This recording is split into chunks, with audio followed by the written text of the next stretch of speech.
Hello guys, there we have Honor 17 and today I will show you how you can remove a notification and any other virus from this phone.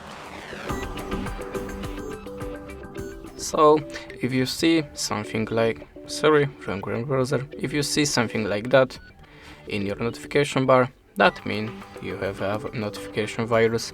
So we can try to remove it without antivirus app, and how you can do it I will show you now. Just go to the settings and look for the apps section. Now choose apps and choose your web browser.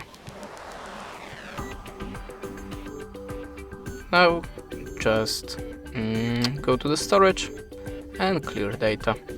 Click OK. And now your web browser should be free from the notification software. But if that way doesn't work for you, I can recommend you to download some antivirus app, but remember to choose the trusted company. I will show you it on the Avast. Click Get Started, Next and Skip. Now continue with free and continue as free again. Click Start Scan and allow any permissions.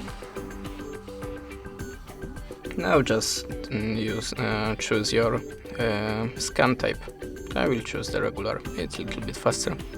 And now I was looking on your phone for the viruses and other unwanted software. And this is the way how you can remove it. Thanks for watching, leave us a subscribe, a comment, and goodbye.